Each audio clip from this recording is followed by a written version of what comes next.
Corona की स्थिति दिल्ली में काफी बेकाबू। खबरनामा, खबर से असर तक। नमस्कार, एएनबी न्यूज देख रहे हैं आप। मैं हूं आपके साथ पल्लवी राजपूत और हमारे खास कार्यक्रम खबरनामा में आप सभी का स्वागत है। और चलिए शुरुआत कर लेते हैं बुलेटिन की। संसद का मानसून सत्र सोमवार से शुरू होने जा रहा है। ऐसे में किसान संगठनों ने कृषि कानूनों को रद्द करने की मांग को लेकर 22 जुलाई को संसद का घेराव करने का ऐलान किया है। हालांकि दिल्ली पुलिस संसद भवन के बाहर प्रदर्शन की इजाजत देने के मूड में नहीं है। इसी मुद्दे पर रविवार को दिल्ली पुलिस और किसान नेताओं के बीच बैठक हुई। सिंघू बॉर्डर के पास मंत्रम बैंक्वेट हॉल में ये बैठक हुई और इस बैठक में जॉइंट सीपी और डीसीपी स्तर के अधिकारी मौजूद रहे। वहीं किसानों की ओर से बैठक में 9 सदस्यों का प्रतिनिधिमंडल मौजूद रहा। पुलिस नहीं चाहती कि किसान संसद के सामने धरना प्रदर्शन करें। बताया जा रहा है कि दिल्ली पुलिस संसद के सामने प्रदर्शन की मंजूरी देने के पक्ष में नहीं है। इस बैठक में पुलिस की ओर से ये साफ कर दिया गया है कि किसानों को संसद भवन के सामने प्रदर्शन करने की इजाजत नहीं दी जाएगी। हालांकि किसानों को जंतर मंतर का विकल्प दिया जा सकता है। हालांकि इसमें भी सीमित संख्या में ही किसान शामिल हो सकेंगे।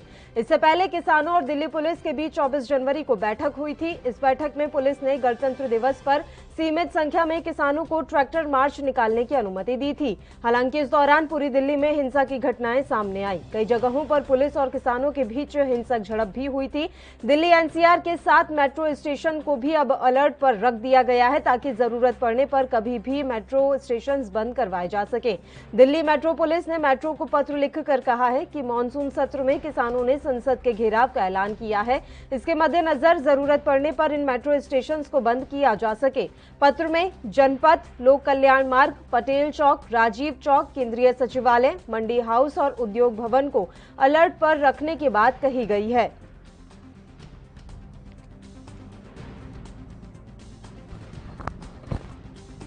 देखिए, हम 22 मार्च को हमारा प्रोग्राम है पार्लियामेंट कूच, 22 जुलाई को। तो पार्लियामेंट कूच का प्रोग्राम है, उसके बारे में हमने अपना सारा प्रोग्राम उनको बता दिया। कोई घेराव नहीं किसी का।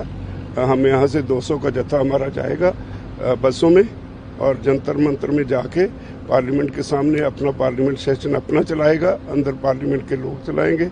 जब वो पार्लियामेंट खत्म होगी शाम को, वो वापस आ जाएगा। अगले दिन फिर जत्था जाएगा।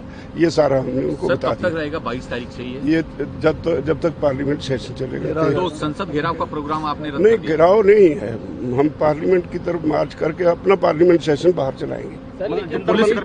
पुलिस ने क्या रिक्वेस्ट की थी? पार्लियामेंट तक क्या जाने की इजाजत? पुलिस ने क्या रिक्वेस्ट? पुलिस वाले तो अभी वो कहते हैं बात करके बताएंगे। हाँ, तो अगली डेट आपको कब? अभी कोई डेट नहीं तय हुई। हमने उन्हें कहा है कि जल्दी से जल्दी हमें बताओ। तो सर, आपका प्रोग्राम जो पहले था इस मीटिंग से पहले, वो एज इट इज रहेगा? एज इट इज रहेगा। कोई इसमें बदलाव नहीं? नहीं, कोई बदलाव आप ये कह रहे हैं जंतर मंतर पे किसान संसद चलाएंगे आप? हाँ, किसान संसद चलाएंगे। तो पार्लियामेंट के घेराव की जो बात नहीं, घेराव की बात कभी नहीं की। पता नहीं, कभी नहीं की। पता नहीं कौन कहता है आपको। हमने पार्लियामेंट के घेराव शांतिपूर्वक तरीके से 200 लोग बिल्कुल 200 लोग जाएंगे। बसेस में जाएंगे। उनके गले में आइडेंटिटी कार्ड होगा, आधार कार्ड के साथ मिला हुआ। किसी और को घुसने नहीं दिया जाएगा। ये बड़ा स्ट्रिक्टली हमारे यहाँ से सर्टिफाइड जो होगा, उनके पास आइडेंटिटी कार्ड हर के गले में होगा। तो सर, क्या अभी मीटिंग में कोई इस तरह की बात हुई कि 26 जनवरी को जिस तरीके से अराजकता? अरे नहीं भाई, हमने अपनी बात बता दी। मैं कह रहा हूँ, हमने उनसे रिक्वेस्ट की है कि हमें जल्दी बता दो आपका क्या फैसला है। सर, वो पुलिस की तरफ से क्या रिक्वेस्ट की गई थी? क्या कोई ऑप्शन और दिया गया था? कोई ऑप्शन नहीं। उन्होंने हमारी बात सुनी और उन्होंने कहा हम एडमिनिस्ट्रेशन से बात करके फिर आपको बता देंगे। आज दिल्ली पुलिस ने कुछ नहीं कहा सर? कुछ नहीं। कब तक दूसरी मीटिंग है या कब तक? जल्दी से जल्दी कहा। हमने कहा जल्दी से जल्दी। बस हो गया। पुलिस से बात हो गई। उनको कहे जल्दी बताओ। हम पार्लियामेंट मार्च करेंगे 22 तारीख को। 200 लोग जाएंगे वहाँ। किसान संसद चलाएंगे और किसान संसद सुबह से शाम तक चलेगी। वापस आएंगे, फिर नेक्स्ट डे फिर जाएंगे। घेराव की बात हमने कभी कही नहीं। दिल्ली पुलिस बोलता है कि 2 दिन बाद या हमने कहा जल्दी से जल्दी बताओ। जल्दी नहीं, हमने बताया। उन्होंने कहा हमें पता चला मीडिया से, इसलिए मीटिंग रखा उन्होंने। क्या उम्मीद है? मुझे तो उम्मीद है। उसमें हमारा जो प्रपोजल था कि 200 लोग पर डे पार्लियामेंट मार्च करेंगे। जब तक पार्लियामेंट चल रहा है तब तक। कहाँ से मार्च करेंगे पार्लियामेंट? सिंघू बॉर्डर से मार्च करेंगे पार्लियामेंट के गेट तक। ठीक है। उन्होंने कहा कि कुछ संख्या कम कर लीजिए। हमका संख्या कम नहीं होगी, संख्या यही रहेगी।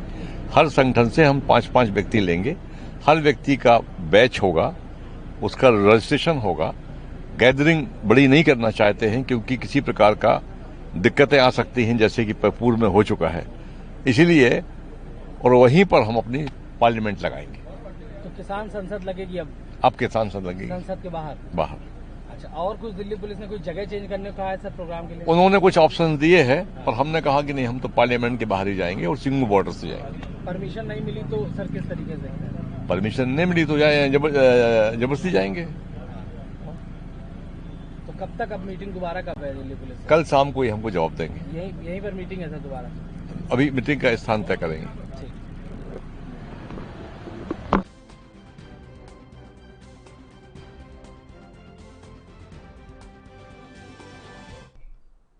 और चलिए अब इस मसले पर हम चर्चा की शुरुआत कर लेते हैं। दो खास मेहमान इस समय हमारे साथ लाइव जुड़ गए हैं। मेहमानों से सीधे आपका परिचय करवा देते हैं। भारतीय जनता पार्टी से देवेंद्र प्रमुख जी इस समय हमारे साथ लाइव जुड़े हुए हैं। इनके अलावा शिवराज सिंह जी भी हमारे साथ लाइव जुड़ गए हैं, अध्यक्ष हैं भारतीय किसान यूनियन के लोक शक्ति विंग से।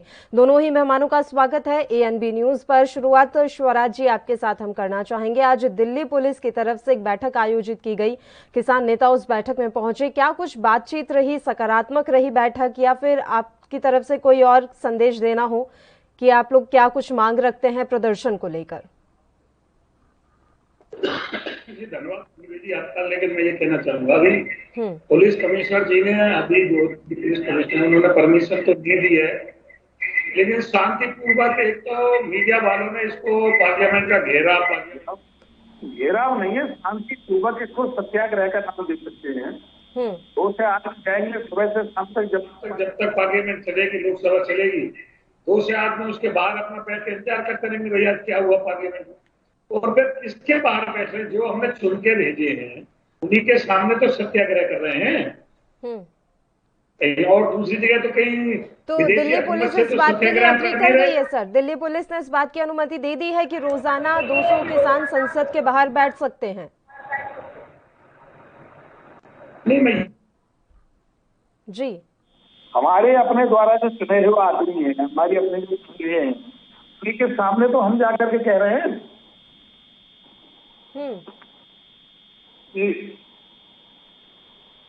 सर दिल्ली पुलिस से क्या बात हुई, मैं आपसे ये जानना चाह रही हूँ कि अनुमति को लेकर फिर क्या कुछ रहा, आखिरकार अंत में क्या निर्णय लिया गया? मैं नहीं था वहाँ, मुझे ज्यादा जानकारी नहीं है, लेकिन मुझे ये है वहाँ परमिशन नहीं मिली। ठीक है, बताइए देवेंद्र प्रमुख जी। वो कह रहे हैं कि हमने जिन्हें चुनकर भेजा है संसद के अंदर उन्हीं के साथ तो हम बैठना चाह रहे हैं, उन्हीं के सामने तो हम धरना प्रदर्शन करना चाह रहे हैं। मधुरी जी उसमें हमारा तो कोई ऐतराज है ही नहीं है। तो दिल्ली पुलिस का मामला है, देखिए लॉ एंड ऑर्डर जो है दिल्ली पुलिस की जिम्मेदारी है देखना उसको, हम उसमें कहाँ अड़चन डालते हैं। हम तो तैयार हैं, जो किसान भाई बात करना चाहते हैं हम तो तैयार है सरकार के हिसाब से पटल पे जहां भी आप बात करना चाहेंगे। आपकी बात करने के लिए माननीय कृषि मंत्री जी ने तुरंत कहा कि जब जैसा चाहें आप बात कर सकते हैं। अब इसमें अगर लगता है कि किसान भाइयों की और दिल्ली पुलिस की मीटिंग हुई है, दिल्ली पुलिस उसमें क्या कंडीशन मानकर चल रही है या किसान भाई क्या चाहते हैं, ये पुलिस का और किसान का ये मामला है कि जो उनकी सुरक्षा की जिम्मेदारी, लॉ एंड ऑर्डर की जिम्मेदारी दिल्ली पुलिस की है, वो दिल्ली पुलिस बताएगी किस तरह का होता है, किसान क्या चाहते हैं। तो ये आप मान रहे हैं सर कि अभी आपने कहा कि किसान भाइयों को अगर आकर बैठना है, प्रदर्शन करना है, तो हमें कहाँ दिक्कत आ रही है, यानी कि किसान भाई है ना वो? क्योंकि पिछली बार चर्चा में आप मान नहीं रहे थे सर कि किसान ही बैठे हैं, आपको तो राजनीति से प्रेरित लग रहा था सब कुछ। देखिए मैं एक चीज और प्लीज जी क्लियर करता हूँ आपके माध्यम से। आपने बहुत अच्छा क्वेश्चन उठाया, मास्टर जी भी यहाँ बैठे हैं, कई डिबेट्स मास्टर जी के साथ भी मेरी हुई हैं। मैं हमेशा कभी भी बोलता हूँ और मैं अब भी स्पष्ट कह रहा हूँ, और माननीय जो कैबिनेट मिनिस्टर नरेंद्र तोमर जी, उनकी भी आप वर्ड सुनिए, माननीय प्रधानमंत्री जी, हमेशा हमारी पार्टी के किसी भी नेता ने कोई ऐसा गलत शब्द यूज नहीं किया, किसान भाई माना है और हम मानते हैं कि हमारे भाई हैं, हमारे हिस्सा हैं। हम तो ये मानते हैं लोकतंत्र में लोकतांत्रिक तरीके से अगर कोई विरोध करने का विपक्ष की जो पार्टी है उनको भी सम्मानित तरीके से बोलते हैं। कभी कभार डिबेट के हिस्सा में आप देखते हैं कि कुछ गलतियां या कुछ घटनाक्रम जब विपक्ष के लोग ज्यादा करते हैं तो मजबूरी हो जाती है कि उनको उनकी भाषा में बताना पड़ता है। अन्यथा किसान से सम्मानित, किसान से पूजनीय इस देश के लिए कोई भी व्यक्ति नहीं है। मैं तो कहता हूँ 65 से 70% की आबादी का देश किसान है, और किसान भाई जो हैं वो उन्हीं की वजह से देश बहुत मजबूत भी है। इसमें कोई भी कहीं भी किसी भी नेता ने इससे बढ़कर आज तक कोई बयान नहीं दिया है, ना दे पाएगा। मैं फिर आपको यही दोहराना चाहता हूं कि लड़ाई किसान भाइयों से नहीं है पल्लवी जी, लड़ाई किसानों के पीछे कोई और खड़ा होकर लड़ रहा है, उनसे मजबूरी में। तो अभी जो ये चाह रहे हैं संसद का सत्र जब तक चले और ये वहां बाहर बैठे रहें जब तक सत्र की कार्यवाही चले, इस पर भारतीय जनता पार्टी का क्या पक्ष है सर? और मैं ये जानना चाह रही हूं कि आप क्या सोचते हैं कि जो संसद के बाहर बैठना चाह रहे हैं वो लोग कौन हैं? नहीं, देखिए इसमें हमें सोचने की अभी स्थिति हमारी इसलिए नहीं आई है कि संसद की जो कानून व्यवस्था है उसका पालन करना दिल्ली लॉ एंड ऑर्डर का काम है। संसद एक ऐसी सेंसिटिव जगह है जहां मामला बहुत सुरक्षा के लिहाज से, पल्लवी जी आप देखिए सुरक्षा के लिहाज से बहुत बड़ा मामला है।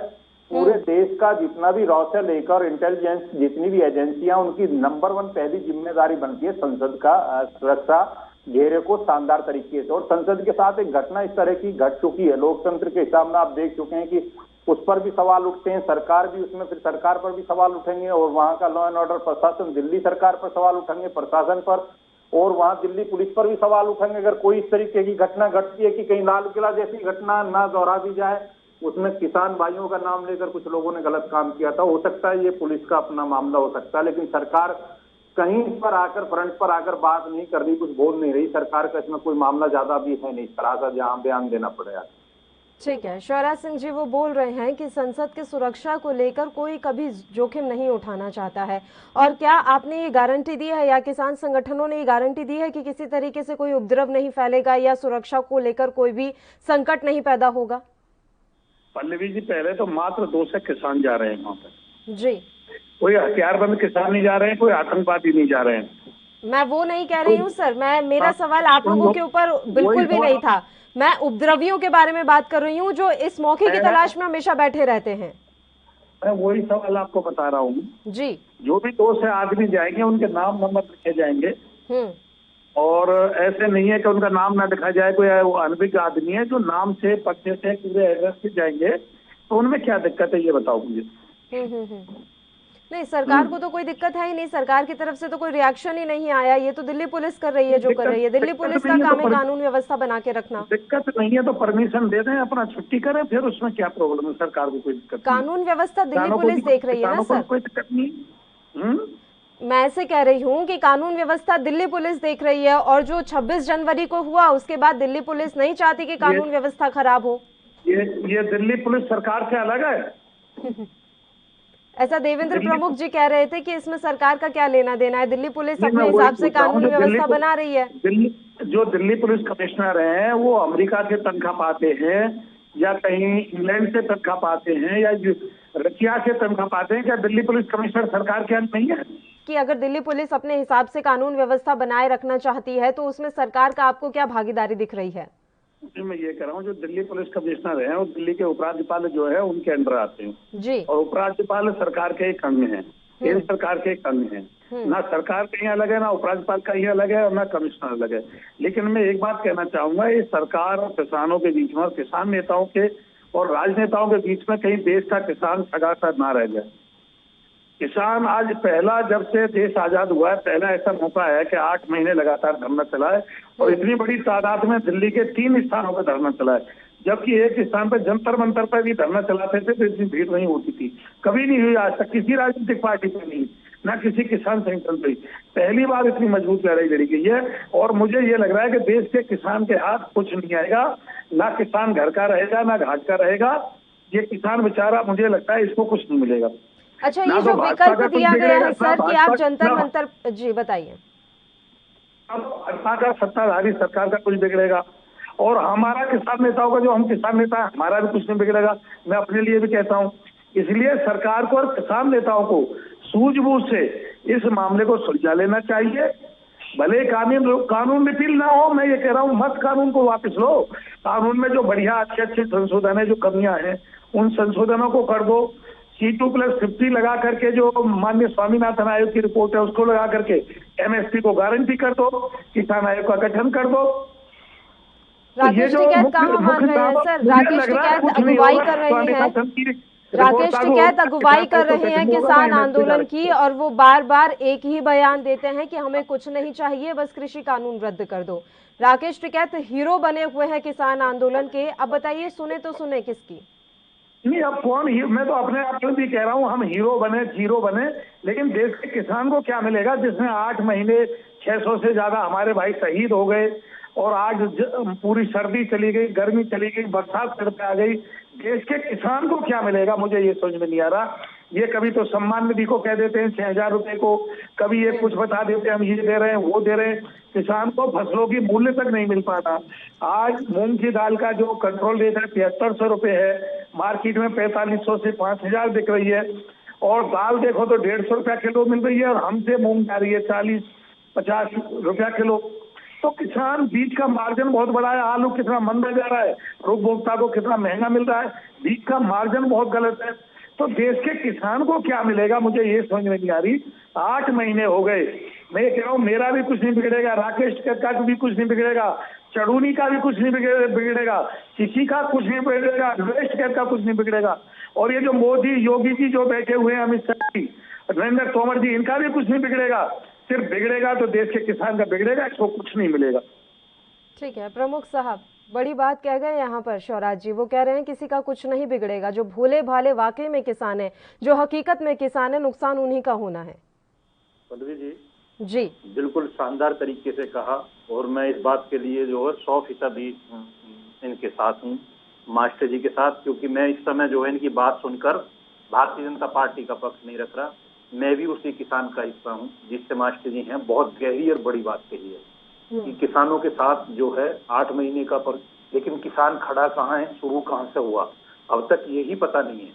और मास्टर जी ने बहुत गहरी बातें इस तरह से की है कि जो बीच का अंतर है वो बहुत बड़ा अंतर है। एक बार सरकार प्रयास कर रही है, सरकार के प्रयास को कम से कम 60 साल में कोई चीज बदलने का एक प्रयास किया गया है, उसमें अगर आप कुछ गलत भी लग रहा है तो देखिए मास्टर जी ने बड़ी जो बात कही है, राकेश टिकैत जी और मास्टर जी की बात का अंतर बता देता हूँ। वो कहते हैं कि तीनों कानून जो है ध्वस्त होने चाहिए, निरस्त होने चाहिए, उसके बाद बात करूंगा। मास्टर जी कहते हैं कि सुधार से भी काम चल सकता है।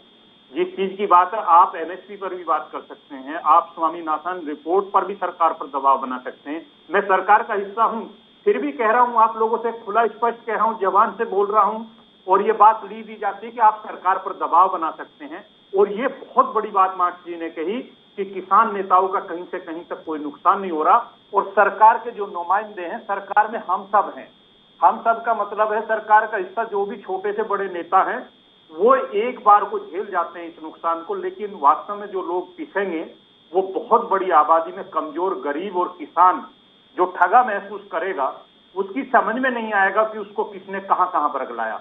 कुछ लोगों को अपने राजनीतिक टिकैत जी को मुझे कभी नहीं कहता, मैं कभी बोलता नहीं हूं नाम लेकर, लेकिन कहना चाहता हूं कि चुनाव सर पर है और उन्हें भी कहीं ना कहीं ये चीज सताने लगी है कि पीछे लोकसभा से लेकर विधानसभा तक वो कई बार प्रयास कर चुके हैं कई पार्टियों से मिलकर, और आज फिर वही स्थिति आ गई है। इसमें कहीं ना कहीं कोई ना कोई दिक्कत जरूर है।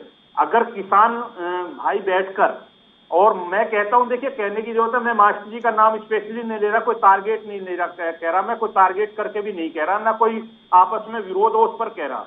जैसी मास्टर जी की सोच है, मास्टर शिवराज सिंह जी की जैसी सोच है, ऐसी पॉजिटिव सोच के अगर 4 लोग भी निकाल कर किसान भाई तय कर दें, और कहीं ना कहीं सरकार से एक वार्ता होनी चाहिए और वार्ता पर चर्चा होनी चाहिए, क्योंकि मुझे सारे लोग एक ही इंसान की अगुवाई में क्यों चल पड़े हैं, मैं ये जानना चाह रही हूँ सर। जितने भी लोग वहाँ पर बैठे हुए हैं वो किसान हैं या फिर किसान परिवार से आते हैं, वो एक ही शख्स की बात मानने के लिए बाध्य क्यों हो रहे हैं? मुझसे है ना सवाल पल्लवी जी? जी आपसे ही है सर। ये संशय वाली, ये बहुत बड़ा गहरा सवाल है आपका, ये संशय वाली बात है। और देखिए संशय भी मैं क्यों करता हूं, जब आप कहीं आप प्रमाणित हो तो फिर प्रत्यक्ष की जरूरत नहीं है। प्रमाणित होता है इस बात को कि जिसके पीछे आप है वो कहीं ना कहीं राजनीति से जो प्रेषित मामला है, और प्रेषित मामला उनमें राजनीतिक इच्छा है और वो जीवित है। जीवित ये है, कोई ज्यादा पुरानी बात नहीं है। जब राकेश जी ने 2 चुनाव लड़े और दोनों चुनाव लड़ने के बाद ये उनको हार का सामना करना पड़ा, उसके बाद वो किसान राजनीति में दोबारा, देखिए मैं कह रहा हूं स्पष्ट, बहुत बड़ी बात कह रहा हूं, दोबारा उनको आना पड़ा। महेंद्र सिंह टिकैत जी का अलग मामला था, वो चुनाव से बचे हुए थे, लेकिन राकेश जी या नरेश जी चुनाव से दूर नहीं रह पाई। अब क्यों लोगों की समझ में नहीं आ रहा? मैंने फिर कह रहा हूं कि मास्टर जी जैसे 4 लोग पॉजिटिव सोच के इसी संगठन में से, किसान संगठनों में से मिलकर तय हो और ये जिम्मेदारी कहीं ना कहीं डिवाइड की जाए और ये बैठकर इस पर वार्ता होनी चाहिए, चर्चा होनी चाहिए और कोई ना कोई रास्ता निकलना चाहिए। ये बहुत बड़ी और गहरी बात मास्टर जी ने कही है कि किसान पिछड़ा बीच की जो दूरी है, सरकार का भी एक प्रयास है, कानून समझ में ना और हो सकता है सरकार कुछ करना चाह रही है और बात पूछी जा रही है कि वो बीच का जो मार्जिन है वो कितना बड़ा है।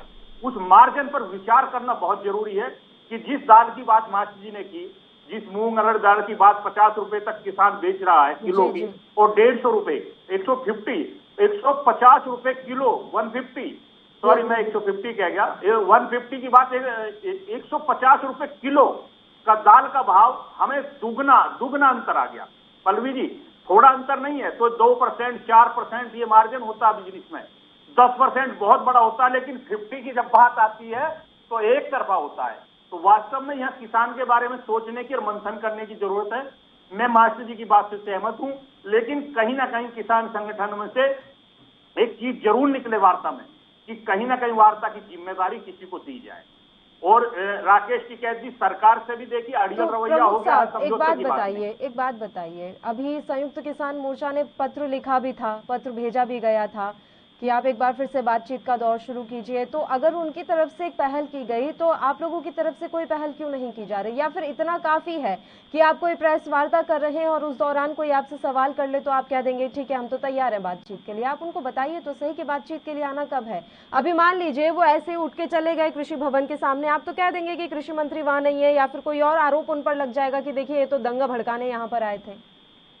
देखिए पल्लवी जी, ये भी अच्छा क्वेश्चन है आपका, ये भी बड़ी बात है कि उन्होंने लेटर लिखा है, लेकिन लेटर लिखने के बाद जब वार्ता जितनी बातें हुई हैं तो फिर किसानों की तरफ से एक ही बात जाती है और किसानों की तरफ से नहीं जाती। मैं तो सिंगल अब कहने में मुझे कोई गुरेज नहीं है, मैं स्पष्ट बोलने वाला आदमी हूँ और मैं बोल रहा हूँ आपको कि राकेश टिकैत जी की तरफ से एक ही बात जाती है कि तीनों कानून जो है वो निरस्त होने चाहिए, उसके बाद चर्चा होगी और यहाँ कर देखिए खत्म हो जाता है सब कुछ। और मैं फिर आपको दोहराना चाहता हूँ एक बार कि कानून बनाना, खत्म करना किसी एक नेता के हाथ में नहीं है। ये सरकार का सिस्टम, ये विधेयक जो है बहुत एमपी की मर्जी से बनता है, बहुमत से बनता है और कानून को इतना बनाना भी आसान नहीं है, इतना मिटाना भी आसान नहीं है, लेकिन सुधार की जहां गुंजाइश है वो सुधार की जाती है। सरकार को झुकाकर राकेश टिकैत जी समझते हैं कि उनका कद बड़ा हो जाएगा। भारत की सरकार जब झुकेगी, दुनिया का सबसे बड़ा लोकतंत्र जब झुकेगा बिगर गलती के, तो पल्लवी जी कहीं भी झुकना पड़ सकता है फिर सरकार को। जितने विधेयक आए सब पर उंगलियां उठेंगी, बिगर गलती के क्यों उठें?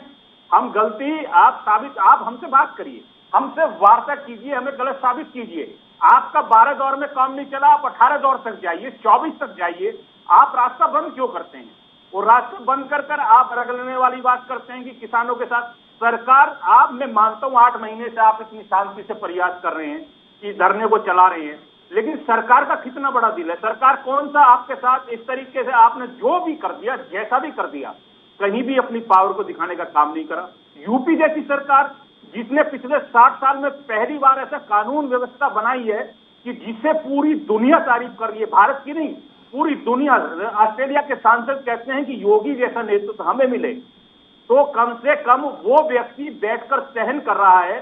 जिस तरीके से आप लठ बजा रहे हो, रोडों पर गाड़ियां तोड़ रहे हो, जो चीज है जिस पर से आए हमला कर दो, उसके बाद भी सरकार आपको कोई जवाब नहीं देती, सिर्फ ये कहती है कि आप वार्ता करिए, बात करिए, जहां रास्ता निकलता उसको निकालिए।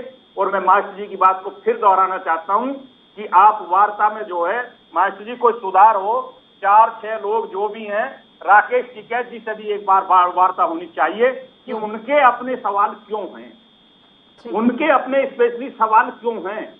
क्या पूरे देश का किसान इस चीज से सहमत है कि जो राकेश टिकैत जी चाहते वही होंगे?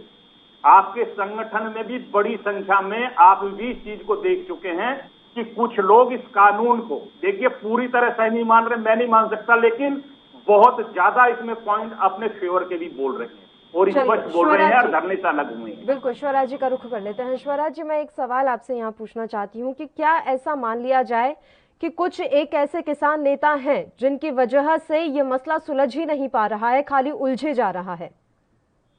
पल्लवी जी, पहले तो मैं देवेंद्र प्रमुख जी की बात का जवाब दे दूं। बिल्कुल। इन्होंने तो पूरी जगह राकेश टिकैत पर समेट के रख दी है इन्होंने। ये आंदोलन राकेश टिकैत का ही नहीं है, देश के किसानों का आंदोलन है। कल को राकेश टिकैत हो सकता है सरकार के साथ हाथ मिल जाए या राकेश टिकैत खुद चुनाव में कूद जाए। ये पूरे देश के किसानों का आंदोलन है। आप भाजपा भी 2 सीट से आई थी, आज पूर्ण बहुमत में है। राकेश टिकैत को कितनी वोट मिली, कितना वो जो है चुनाव लड़े, तो इसलिए राकेश टिकैत जी को ना टारगेट बना के देश के किसान को टारगेट बनाया जाए। और मैं ये कह रहा हूं, सरकार अगर खुले मन से ये कहती है, आज हमारे जो कृषि मंत्री नरेंद्र तोमर जी ये कहते हैं कि मैं सिर्फ किसान आयोग और एमएसपी पे वार्ता बुलाने के लिए किसानों को आमंत्रित कर रहा हूं, राकेश टिकैत ना जाए, हम जाएंगे और सारे संगठन जाएंगे और मामले को निपटाएंगे। लेकिन ये तो खुले मन से कहे कि देश में C2+50 लगा करके माननीय स्वामीनाथन के आयोग सहित एमएसपी गारंटी कानून की जाएगी और देश में किसान आयोग का गठन किया जाएगा। और ये मत कहें कि देश पर किसान आयोग के गठन की चर्चा होगी और एमएसपी पर चर्चा होगी, राकेश टिकैत नहीं जाते ना जाओ, हम जाएंगे खुले दिल से। बुलाए सरकार, एमएसपी पे गारंटी कानून के लिए बुलाओ, हम बात करते हैं। तो सरकार का दिल साफ नहीं, मन साफ नहीं। सरकार पहले शर्त लगाती है तो देश के किसानों को कुछ देना नहीं चाहती सरकार, बरकरार रही है इस तरीका से। नहीं तो फिर आगे बातचीत शुरू कैसे होगी सर? मैं वही तो जानना चाह रही हूँ, इमेज ऐसी क्यों बन गई? वो मैं आपकी बात समझ गई सर। अगर सरकार खुले मन से बोले कि स्वामीनाथन पर हम बात करने को तैयार हैं, हम एमएसपी पर बात करने को तैयार हैं, तो अगर राकेश टिकैत नहीं भी जाते तो और भी किसान संगठन है जो जाते हैं बातचीत के लिए और वो बातचीत करके मामले को सुलझा भी सकते हैं। लेकिन ये पूरे किसान आंदोलन की जो भूमिका है या इमेज है वो ऐसी क्यों तैयार हो गई है कि नहीं, आप तो बस कृषि कानून रद्द कीजिए, हमें और कुछ नहीं चाहिए? नहीं, एमएसपी पे गारंटी कानून के लिए सरकार वार्ता बुलाए, हम जाएंगे खुले मन से और सारे किसान संगठनों को ले जाएंगे, लेकिन एमएसपी पे गारंटी कानून के लिए सरकार बुलाए। जैसे तोमर साहब कह देते हैं कि गारंटी कानून वापस नहीं होगा, कानून पर कोई चर्चा नहीं होगी और किसान वार्ता किया है, उसी प्रकार तोमर जी ये कहे कि मैं एमएसपी पर चर्चा करूंगा और गारंटी कानून बनाऊंगा। हम चलने को तैयार है, घोषणा करें, किसान आंदोलन उठाने को तैयार है, ये घोषणा करें हम एमएसपी पर गारंटी कानून बनाएंगे। ये एमएसपी पर गारंटी कानून बनाने को तैयार नहीं है, सबसे पहली बात ये है।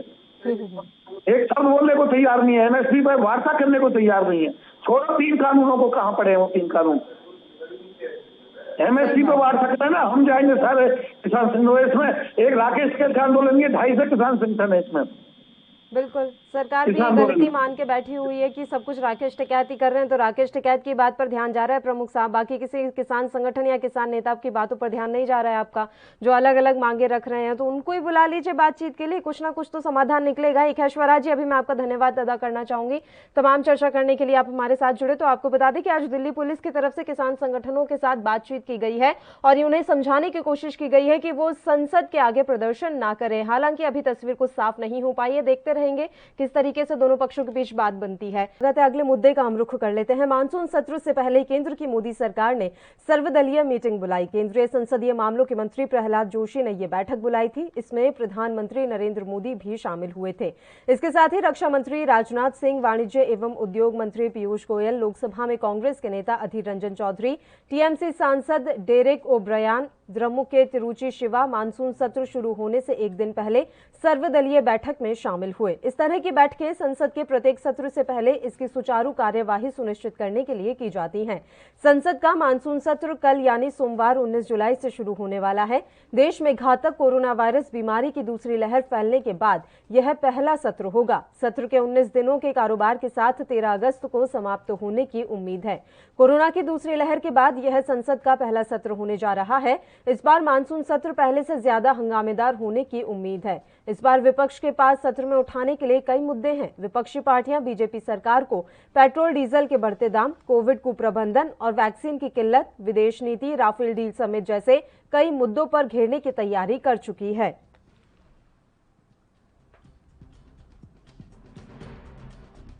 Monsoon session all party floor leaders का मीटिंग हो गया। इस बैठक में 33 पार्टीज के फ्लोर लीडर्स ने पार्टिसिपेट किया था। लगभग 33 पार्टीज का 40 से ज्यादा नेता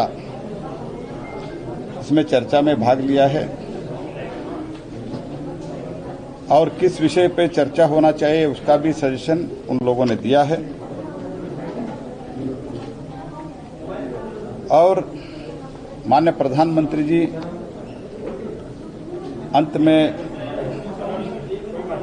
ये बैठक में भाग लिए थे। माननीय प्रधानमंत्री जी ने बैठक संबोधित करते हुए माननीय प्रधानमंत्री जी ने कहा, जनप्रतिनिधियों का, विशेषतः अपोजिशन का जो प्रतिनिधि है, उनका सजेशन बहुत वैल्यूएबल रहता है। सभी जनप्रतिनिधियों का सजेशन वैल्यूएबल रहता है क्योंकि जमीन से आते हैं। इसलिए वो सजेशंस के कारण, वो सुझाव के कारण डिबेट बहुत रिच होता है। इसलिए प्रधानमंत्री जी ने चाहा स्वस्थ और सार्थक चर्चा होना चाहिए। स्वस्थ और सार्थक चर्चा होना चाहिए, शांतिपूर्ण ढंग से होना चाहिए और जो ट्रेडिशन है, परंपरा है डेमोक्रेसी का, वो मन में रखते हुए जो मुद्दा उठाना चाहते हैं, नियम और प्रक्रिया के तहत से वो सभी चर्चा करने के लिए सरकार तैयार है। नहीं, ऐसे बहुत मुद्दे उन लोगों ने उठाया है और स्ट्रक्चरल डिबेट के लिए जो नोटिस देना चाहिए बीएसी में माननीय स्पीकर और चेयरमैन जो अनुमति देता है उसका चर्चा होता है। हम तो इनकार नहीं कर रहे हैं और इससे पहले भी किसान का चर्चा हो गया है। तो ऐसे तो 31 बिजनेस है, उसमें 2 फाइनेंशियल बिजनेस है, एक्सेस डिमांड और सप्लीमेंट्री डिमांड। उसके अलावा 6 ऑर्डिनेंस और करीबन 23 बिल्स है। इसमें कई बिलों का नोटिस आ गए, कई बिलों का प्रोसेस होकर आना पेंडिंग है। ओवरऑल जो डिपार्टमेंट से, विविध मंत्रालय से जो हमारे पास आए हुए हैं वो 29 बिल है और 2 फाइनेंशियल बिजनेस है। इससे पहले भी चर्चा हो गया और बीएससी में और जो नोटिस आता है वो देख के बीएससी में सूक्त निर्णय हम करेंगे। हम तो चर्चा से भाग नहीं रहे क्योंकि जो कुछ भी जो पारित हुआ है वो भी चर्चा होके ही पारित हुआ है। कौन सा महत्वपूर्ण बिल अगर 23 बिल्स नहीं, ऑलरेडी वो पब्लिक डोमेन में है, मैं आपको भेज देता हूँ पूरा 23 बिल्स और 6 ऑर्डिनेंस का मैं भेज देता हूँ। सब मुद्दों पर चर्चा के लिए तैयार है क्या? ये कह सकते हैं कि पीएम ने ऐसा कि सब पीएम ने कहा स्वस्थ और सार्थक चर्चा होना चाहिए। सब मुद्दों पर स्वस्थ और सार्थक चर्चा होना चाहिए। तो जो मुद्दे उठाते हैं, जो मुद्दे नियम। तो प्रहलाद जोशी को आप सुन रहे थे। उन्होंने आज तमाम जानकारी दी है कि सर्वदलीय बैठक में क्या कुछ हुआ और ऐसे मुद्दों पर भी उन्होंने चर्चा की है मीडिया के साथ भी, जिस पर आने वाले संसद सत्र में चर्चा हो सकती है, बहस हो सकती है। इस मसले पर चर्चा करने के लिए इस समय खास मेहमान हमारे साथ जुड़ गए हैं। कांग्रेस से कुंवर सिंह जी इस समय हमारे साथ जुड़े हुए हैं। भारतीय जनता पार्टी से देवेंद्र प्रमुख जी भी थोड़ी देर में हमारे साथ जुड़ जाएंगे। कुंवर जी, स्वागत है आपका एएनबी न्यूज पर। सवाल मेरा सीधा सा है सर, कल से जो है संसद का मानसून सत्र शुरू होने वाला है। ऐसे कौन से मुद्दे हैं जिन पर आपकी पार्टी की तरफ से जबरदस्त बहस छेड़ी जाएगी? इस समय भारत में समस्याओं का अंबार है। आपने देखा है पिछले दिनों जब बंगाल और अन्य 4 राज्यों के चुनाव हुए हैं, उसके बाद पेट्रोल डीजल के कीमतें रोज बढ़ रही हैं। तो बढ़ती हुई महंगाई नंबर 1, दूसरा 7 महीने से ज्यादा किसान दिल्ली की चौखट पे बैठा है, वो मुद्दा। तीसरा, कोविड महामारी के दौरान जो हमारे भाइयों ने, माताओं बहनों ने अपने परिवार के लोगों को खोया है, उस पर चर्चा, बेरोजगारी पर चर्चा, साथ में माननीय प्रधानमंत्री जी और उनकी कैबिनेट ने बहुत सारे ऐसे बिल लाए हैं, कानून बनाए हैं, जैसे श्रम कानून हो गया, इनके वादे याद दिलाने हैं। तो हमारे लिए तो कई ऐसे मौके हैं और कई ऐसे मामले हैं जो हम संसद पे लाएंगे और उन पर किस तरह से सरकार अपना रिएक्शन देती है या सरकार क्या करती है, ये देखा जाएगा। और आज सर्वदलीय बैठक भी बुलाई गई थी और इस उम्मीद के साथ प्रधानमंत्री ने ये बैठक भी बुलाई, और ऐसा सुनने में भी आ रहा है सर कि उन्होंने बैठक में कहा है कि आप जिस विषय पर चाहेंगे उस पर चर्चा होगी। प्रधानमंत्री जी का की इस बैठक के लिए, पहल के लिए धन्यवाद है, पर माननीय प्रधानमंत्री जी पिछले 7 सालों के जो संसदीय परंपरा है उसको अगर निभाते, स्वस्थ लोकतंत्र में संसदीय परंपरा की जो कार्यवाही है उसको करते, तो आज ये दिक्कत नहीं होती। किसान बिल को पहले ऑर्डिनेंस लाए, फिर कानून के लिए इन्होंने लोकसभा और राज्यसभा में लाए, आपका बहुमत है, पास हो गया। आपने किस तरह किया ये दुनिया ने देखा है। तो मैं ये कहना चाहता हूं कि माननीय प्रधानमंत्री जी एनडीए के जो घटक दल हैं उनके साथ तो न्याय कर नहीं पाए। बहरहाल जो उन्हें सर्वदलीय बैठक बुलाई है इसका उनको धन्यवाद, पर लोकतांत्रिक व्यवस्था और लोकतांत्रिक जो मर्यादा है उसको माननीय प्रधानमंत्री जी और भाजपा के दल अगर निभाएं तो मुझे बहुत प्रसन्नता होगी। और सर अभी आपको भी पता होगा कि संसद के बाहर किसान भी बैठने जा रहे हैं, हालांकि उन्हें अनुमति नहीं मिली है, लेकिन उनके द्वारा ये तैयारी पूरी कर ली गई है कि जब तक संसद का सत्र चलेगा रोजाना किसान संसद के बाहर बैठकर अपना शांतिपूर्वक तरीके से विरोध दर्ज करवाएंगे। मैं आपसे जानना चाहती हूं कि क्या किसानों की इस पहल का कोई असर पड़ेगा सरकार पर? पहल देखिए, भारत की सरकार ने, नरेंद्र मोदी जी ने कहा था कि मेरा एक फोन कॉल किसानों के लिए है।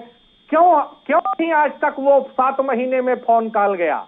आपने 12 दौर की बात की किसानों के साथ, यदि वो आतंकवादी थे, खालिस्तानी थे तो बात फिर क्यों? यदि आपने कानून इतना अच्छा बनाया था तो फिर आप ये क्यों कह रहे हैं कि हम संशोधन कर देंगे, हम उसको मॉडिफाइड कर देंगे, लेकिन हम समाप्त नहीं करेंगे। देखिए, किसान अपनी मांग पर अड़ा है और उसको जानता है कि आने वाली पुश्तें हमारी गूंगी, बहरी और लंगड़ी हो जाएंगी और हम बधुआ मजदूर हो जाएंगे। इसलिए किसान संघर्ष कर रहा है और 22 तारीख से जो संसद के सामने किसान जा रहा है, ये महात्मा गांधी के देश में किसानों का अधिकार है। और मैं तो कहना चाहता हूं, प्रधानमंत्री जी दिल्ली पुलिस को बड़ा दिल दिखाकर कहिए कि अनुमति दे। 200 किसान जिस तरह से 7 महीने में दिल्ली की चौखट में शांति से बैठे हैं, कोरोना महामारी ने उन्होंने मजदूरों को खिलाया, सिलेंडर उपलब्ध कराए, बेड उपलब्ध कराए, शांतिपूर्वक बैठक करेंगे। उनको संसद तक आने देना चाहिए क्योंकि किसान देश की रीढ़ की हड्डी है। ठीक है, देवेंद्र प्रमुख जी आप तक आवाज पहुंच रही है मेरी सर? जी पल्लवी जी, आवाज मिल रही है। आज सर्वदलीय बैठक हुई, कल से संसद का मॉनसून सत्र शुरू होने वाला है। बड़ी बात यह है कि कोविड की सेकंड वेव के बाद ये पहला संसद का सत्र है, तो जाहिर है हंगामेदार तो रहेगा ही। बड़े सारे विषय हैं इस बार विपक्ष के पास। अभी कुंवर सिंह जी वही बता रहे थे कि कोरोना से कारण जितने भी हालात पैदा हुए, वैक्सीनेशन का मुद्दा ले लीजिए, किसान आंदोलन का मुद्दा ले लीजिए, तमाम चीजें गूंजेंगी संसद के सत्र में। सर किस तरीके से आप संभाल पाइएगा इस बार? देखिए, सबसे पहले मैं बधाई देना चाहता हूं माननीय सांसदों के लिए। कल एक बहुत अच्छा दिन और सत्र शुरू होने वाला है और ये अच्छा सत्र है और बधाई के पात्र हमारे मित्र भी हैं, क्योंकि जिस तरह से कुंवर साहब ने क्वेश्चन उठाए हैं वो वास्तव में उन क्वेश्चन को उठाने के लिए हम स्वयं प्रयासरत थे, क्योंकि हम काम कर रहे थे तो उसकी कहीं ना कहीं चर्चा तो होनी चाहिए।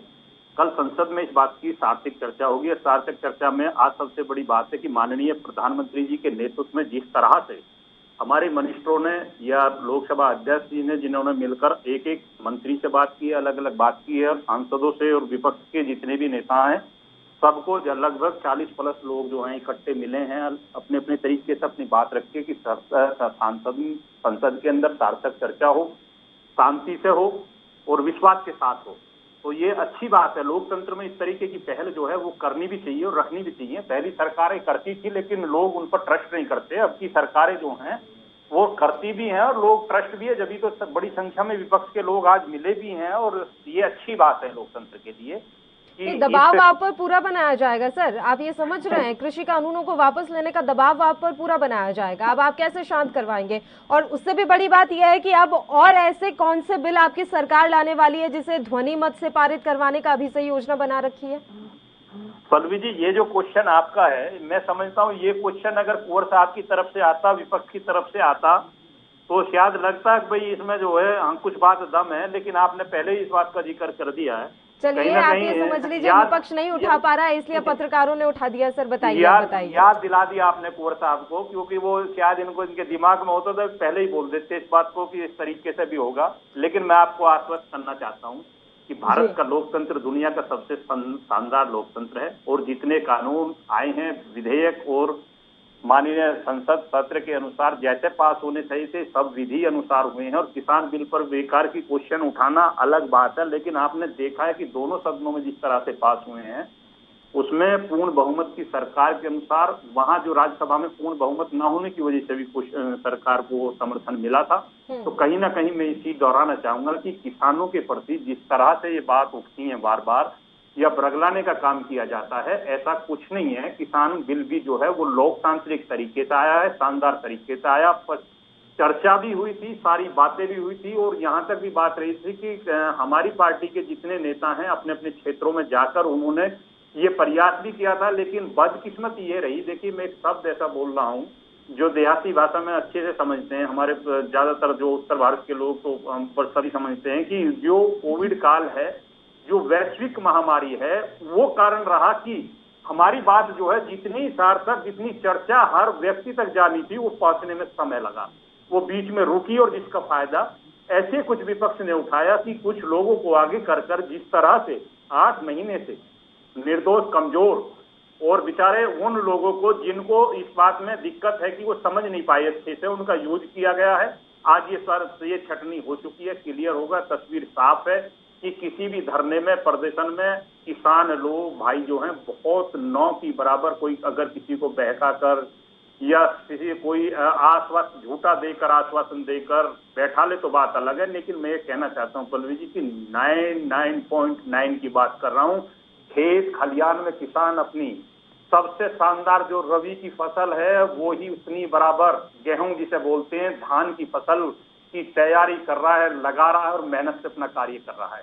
तो मैं बधाई देना चाहता हूं किसान भाइयों को इस सत्र के लिए, इस फसल के लिए, कि वो बहुत अच्छी फसल होने जा रही है और किसान भाइयों को निश्चित इससे लाभ भी होगा। और कुछ राजनीति इसमें जिस तरीके से हो रही है, जिस तरीके से चर्चा भी आपने भी की है, पीछे मेरी डिबेट्स में यही चर्चा भी थी, मास्टर स्वराज सिंह जी ने बहुत शानदार बातें उठाई। तो कहीं ना कहीं आपने देखा है कि किसान संगठन में जो भी सोच की बात है, उसे मैं फूट भी नहीं कह सकता कि मास्टर जी की भाषा भी आज अलग दिख रही थी आपको। उन्होंने स्पष्ट कहा था कि तीनों कानून जो है निरस्त की बात की जरूरत ही नहीं है, उसमें जो सही हो सकता है, जिसमें सुधार की बात है, उस पर सरकार से सार्थक चर्चा हो जाए तो निश्चित जो है ये सम्मान के साथ हो जाए। सरकार को झुकाना, भारत के लोकतंत्र को झुकाना, ये किसानों का मामला तो हो नहीं सकता, इसके पीछे कोई ना कोई तो साजिश है। कल से मानसून संसद का सत्र शुरू होने जा रहा है, लेकिन उससे पहले आज सर्वदलीय बैठक बुलाई गई और इस बैठक में काफी जो है लोग पहुंचे और इस दौरान अहम मसलों पर चर्चा भी की गई है। और इसके बाद प्रधानमंत्री नरेंद्र मोदी की तरफ से ये बयान भी आया है कि उन्होंने कहा है कि आप जिस भी विषय पर चाहेंगे मैं उस विषय पर चर्चा के लिए तैयार हूं। इसी मसले पर हम चर्चा कर रहे हैं, दोनों मेहमान लगातार हमारे साथ जुड़े हुए हैं। कुंवर सिंह जी, ये जानकारी मिली है कि इस पूरे सत्र के दौरान लगभग 37 विधेयक पेश करने की तैयारी है सरकार की तरफ से। अब मेरा सवाल आपसे ये है सर, वॉकआउट करके कहीं आप सरकार को संजीवनी तो नहीं दे देंगे? आप वॉकआउट कर जाते हैं, वो ध्वनि मत से अपने बिल पास करवा लेते हैं। देखिए, संसदीय परंपरा में वॉकआउट करना मजबूरी होता है। अच्छा। जब आप जबरदस्ती करेंगे, जैसे अभी प्रमुख साहब ने एक बात कही कि कानून, कृषि के कानून को लोकसभा और राज्यसभा ने पास किया। हम आपकी बात से सहमत हैं कि लोकसभा और राज्यसभा में कानून पास हुआ और कानून बन गया। लेकिन एक छोटा सा मेरा सवाल ये है कि यदि कानून बन गया तो फिर आपने उसको सुधार की बात क्यों कर रहे हैं? आप उसको ये क्यों कह रहे हैं कि आप आइए और सुझाव दीजिए? मेरा 2 लाइन का तर्क ये है कि एक, आपने उस कानून में 3 ही बातें हैं, यदि 3 बातें आप पलट देंगे तो कानून अपने आप रद्द हो जाएगा। इसलिए आप कानून बनाने से पहले, अभी आपने कहा 37 कानून हम पेश करने वाले हैं, तो सरकार पेश करने वाली है, 3 ऑर्डिनेंस भी लाने वाली है मोदी सरकार। तो मेरा आपसे आग्रह है कि कांग्रेस जो जनता के हित के मुद्दे हैं उस पर हम कभी विरोध नहीं करते हैं। हम चाहते हैं लोकतंत्र की परंपरा में जनता का हित हो, और जनता के हित के खिलाफ जब मुद्दे आते हैं तो हमारी जब बात नहीं सुनी जाती है, हमारे सांसदों को जब निलंबित किया जाता है या उन्हें मार्शलों के द्वारा हटाया जाता है, तो फिर हमारा बहिर्गमन करने का ही एक वॉकआउट का रास्ता रह जाता है। मैं आपसे चलिए, आप वॉकआउट कर रहे हैं, ये ठीक है, मैं चाहता आपकी बात समझ गई कि आप मजबूरी में वॉकआउट कर जाते हैं। अभी आपने एक बात बोली सर कि जब जनता के हित से जुड़े मुद्दे आते हैं तो हम किसी तरह का कोई हंगामा नहीं करते। मैं एक मुद्दा ऐसा चाहती हूँ जिस पर आपने सरकार का साथ दे दिया हो, 3 तलाक से लेकर धारा 370, कितना बवाल मचा सर, संसद की तस्वीरें सबने देखी। आप क्या, आपको ये भी जनहित से जुड़े मुद्दे नहीं दिखते थे? 3 तलाक, चलिए धारा 370 में तो कोई आपका हो भी सकता है कोई स्वार्थ हो, 3 तलाक में क्या स्वार्थ था सर? बहन जी, आप लाइए ना, जिस तरह कल से संसद सत्र है, आज आपने सर्वदलीय बैठक की, आप बिल लाइए ना, आपका स्वागत है, लेकिन हमें जानकारी तो दीजिए। ला रहे हैं, मैं वही तो कह रही हूँ, उन 37 विधेयकों पर आप कितना साथ देंगे, कितना वॉकआउट करेंगे, कितना हल्ला मचाएंगे, अभी सर रणनीति तैयार कर ली है?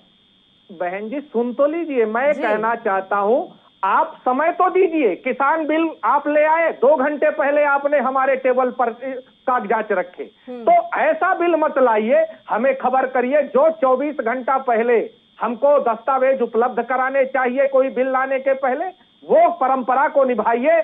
आप जब तानाशाही पूर्वक कानून बनाएंगे तो हम विरोध करेंगे। और विपक्ष का मैं उस दिन भी कह रहा था और आज भी कहता हूं, स्वस्थ विपक्ष तभी होगा जब लोकतंत्र में जनता के हित के मुद्दों को हम लाभ और हानि दोनों बताना चाहते हैं। सरकार किसान बिल को ले लीजिए, सिर्फ लाभ बता रही। आप बताइए ना कि एसडीएम की कोर्ट कॉन्ट्रैक्ट फार्मिंग में अंतिम क्यों? हमें हाई कोर्ट और सुप्रीम कोर्ट का रास्ता खोलिए। अत्यंत आवश्यक वस्तु अधिनियम में आपने अनलिमिटेड कर दिया, वो क्यों? जब एक देश एक विधान एक संविधान, तो मंडियां दो क्यों? हमारा इस पर विरोध होता है। आपने श्रम कानून ले आए, आप 8 घंटे काम करने वाले मजदूर साथियों को अब 12 घंटे काम करने का दे दिया, और फैक्ट्री ही उसका अंतिम निर्णय करेगी। बहन जी, मैं चाहता हूं, देश में महात्मा गांधी ने कहा था, सस्ता सुलभ न्याय भारतवासी का अधिकार है। तो आपने श्रम कानून में फैक्ट्री को ही, यानी जो मुख्य होगा वो आपने न्यायालय जाने का रास्ता कैसे बंद कर दिया? और आपने इस कोरोना काल में ऐसी क्या मजबूरी थी कि आप ये दोनों बिल ले आए? आप लाइए, आप देश की सरकार में हैं, आपको बहुमत दिया है सरकार ने, और आपने संसदीय परंपरा का पालन करते हुए जब आप कोई बिल लाएंगे हम पूरी तरह से आपके साथ हैं। पर अमर्यादित और असंसदीय तरीके से जब आएगा तो हम विपक्ष हैं। क्योंकि आपको याद होगा बहन जी, जब भाजपा विपक्ष में थी तो कभी मनमोहन सिंह को चूड़ियां भेजी जाती थी, कभी महंगाई डायन हुआ करती थी, और आज आप देख रहे हैं वो डायन सहेली है, और जो चूड़ियां भेजने वाले तो पता नहीं कहां घुसे हुए हैं अपने अपने घरों में। बताइए देवेंद्र प्रमुख जी। बताने के लिए पल्लवी जी, जिस तरह से कुंवर साहब बोलते हैं, पता नहीं कहां से पढ़कर आते हैं, मेरी समझ में नहीं आता। इस तरीके की भाषा लाते हैं, ढूंढ के चूड़ियों वाली, मनमोहन सिंह जी वाली, कैसे इन्होंने याद रखा अब तक इन बातों को? विपक्ष में रहकर व्यक्ति इतने लंबे समय तक कुछ चीजें भूल जाता है, लेकिन ये तो मैं भी आज के पेश करते हैं। पता नहीं चूड़ियों वाली बात आज कहां से लेकर आए, मैंने डिबेट में बड़े दिन के बाद याद आई है। हो सकता था ये नेताओं के नाम भी बताते, लेकिन कुंवर साहब स्वागत है, आप बुद्धिजीवी है, इसमें कोई संशय नहीं है। डिबेट में बैठ के चर्चा भी सकारात्मक तो अच्छी है, कई चीज आपके मुंह से अच्छी लगी, और जो पल्लवी जी ने बात की आपसे वो बहुत शानदार बात थी कि जब आप सकारात्मक सोच के साथ बैठे और समर्थन करते हैं तो कम से कम आपको जो है 7 साल के कार्यकाल में जो सेंट्रल गवर्नमेंट का है, जो सत्र चलने वाला है कल से, कोई ना कोई तो एक चीज ऐसी लगी होगी जिस पर आप आराम से चुप से लगाकर समर्थन भी ना करें तो आराम से बैठ जाएं।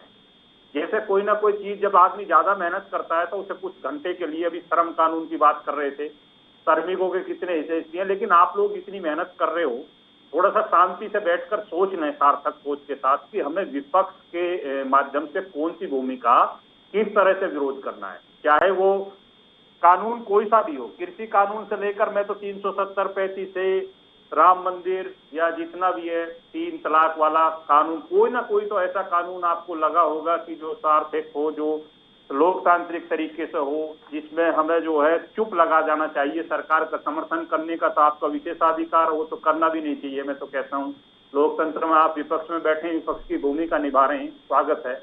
और एक चीज और भी बड़ी, आपने बहुत मार्शल का जिक्र किया संसद में, ये बड़ी बात आपको बताने जा रहा हूँ कि आपके सत्र में आपकी सरकार में कई बार ऐसी घटनाएं घटी कि मार्शलों के माध्यम से जो कम संख्या के सांसद थे उनके साथ उठाया गया, धक्का मुक्की की गई, बाहर निकाला गया, बदतमीजियां की गई। लेकिन 7 साल में कोई घटना ऐसी संसद में नहीं घटी कि भारतीय जनता पार्टी की पूर्ण बहुमत की सरकार और बड़ी संख्या में सांसद होते हुए भी किसी ने किसी के साथ ये गरिमा में, लोकतंत्र की गरिमा को और माननीय प्रधानमंत्री जी के कार्यकाल को नमन और प्रणाम करता हूं कि किसी सांसद ने बदतमीजी तक की हिम्मत नहीं जताई, चाहे विपक्ष का 1 सांसद हो, चाहे विपक्ष के 2 सांसद हो या विपक्ष के 50 सांसद हो, कोई किसी ने किसी को कोई ऐसी भाषा का यूज करने की कोशिश नहीं की जिस तरह से पहली सरकारों में हुई है। अगर मैं तथ्य के साथ वर्ष आपके जितना याद रखूं या इतनी तैयारी करके आऊं तो आपको तथ्य के साथ भी बता दूंगा कि कौन सी डेट में कब कब क्या संसद में घटना घटी थी। लेकिन फिर भी मैं वहीं आना चाहता हूं पल्लवी जी, कि जो भी विधेयक आएगा, जो कानून बनेगा, वो लोकतांत्रिक तरीके से बनेगा और स्वस्थ कानून होगा देश के लिए। दिखाया प्रमुख साहब, उन्होंने कंसर्न दिखाया कि ये तो ऐसे करते हैं कि बस ले आते हैं और पता भी नहीं होता कि लाने वाले क्या हैं और 3 घंटे के अंदर उसे पास कर दिया जाता है। ना सोचने का, ना विचारने का, ना विमर्श करने का कोई समय नहीं मिलता और उस समय में विपक्ष के पास बस यही चारा बचता है कि ये वॉकआउट कर जाते हैं। नहीं, अब देखिए, अब ये सर्वदलीय जो बैठक हुई है, जो जिस पर आप हम चर्चा कर रहे हैं, जिस पर डिबेट कर रहे हैं, जिस पर आप जो है 35 संगठनों से लगभग 40 से ज्यादा नेता जो हैं आकर, बड़े नेताओं ने अपनी सहमति और वार्ता की है लंबे समय तक। और माननीय प्रधानमंत्री जी ने जिस तरह से उनको आश्वस्त किया है, वो कितने संतुष्ट थे। अगर वो संतुष्ट नहीं होते तो क्यों वो सर्वदलीय मीटिंग में आकर बैठकर समर्थन करते, तो क्यों हमें जरूरत थी, अगर हमारे मन में कोई ऐसा फर्क होता या बगैर हमें किसी चर्चा के, सार्थक चर्चा के। देखिए, कुछ चीज कहने की, को कानून आप लेकर क्यों आए, हमने जो आप हम पे आप क्वेश्चन ही तो उठा सकते हैं, हमें तो जवाब ही तो देना, हमें तो काम ही तो करना है।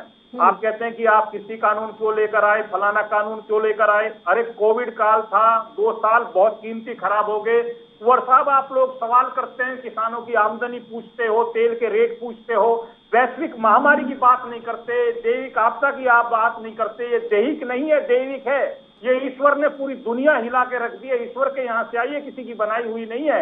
इसमें सारा हिसाब आप हमसे मांग रहे हैं, तो हम हिसाब दे भी रहे हैं, फिर आप सुनने को और मानने को तैयार नहीं है। तो क्या क्या क्या कर सकते हैं हम? आप सार्थक चर्चा कीजिए, हमें सलाह दीजिए, आपकी कोई अच्छी बात होगी तो। यही तो माननीय प्रधानमंत्री जी ने आज किया है, लोकतांत्रिक तरीके से पहले आप सबको बुलाया है, चर्चा की है, आपसे पूछा है और आपकी बात का सम्मान रखने के लिए ही लोकतंत्र में जिस तरीके से लोकसभा और राज्यसभा में बिल पास होंगे, उनमें आप सबकी सहमति लेने का प्रयास किया जाएगा, ऐसा मेरा कहना है। कुंवर सिंह जी, आपका आखिरी कमेंट सर। मैं प्रमुख जी की बातों का बहुत बहुत आभार व्यक्त करता हूं कि प्रधानमंत्री जी ने बड़ा दिल दिखाया है, विपक्ष को याद किया और विपक्ष आया भी।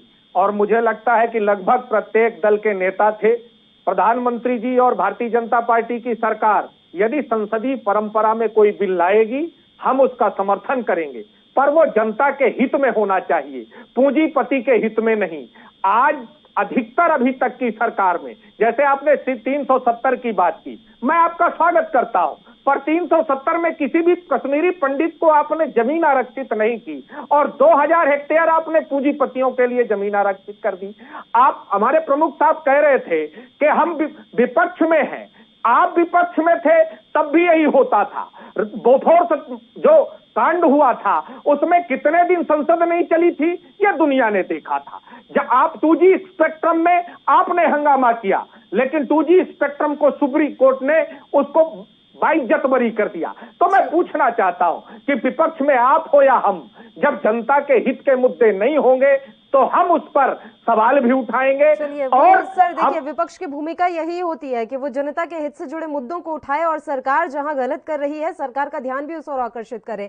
हम तो यही उम्मीद करते हैं कि संसद के इस सत्र में वाकई में ऐसे विधेयक पास जरूर हो जो इस देश की जनता को राहत जरूर पहुंचा सके। समय की कमी इसलिए कुंवर साहब मैं आपको रोक रही हूँ। दोनों ही मेहमानों का शुक्रिया तमाम चर्चा करने के लिए आप हमारे साथ जुड़े। तो आपको बता दें कि अब संसद का सत्र शुरू होने वाला है, उससे पहले आज सर्वदलीय बैठक बुलाई गई। अब ये तो देखने वाली बात रहेगी कि संसद के सत्र में किस तरह के विधेयक पास होते हैं। इसी के साथ खबरनामा में भी फिलहाल के लिए इतना ही। मुझे दीजिए इजाजत। देश प्रदेश के तमाम ताजा और अहम खबरों के लिए आप बने रहिए हमारे साथ। नमस्कार। कोरोना की स्थिति दिल्ली में काफी बेकाबू।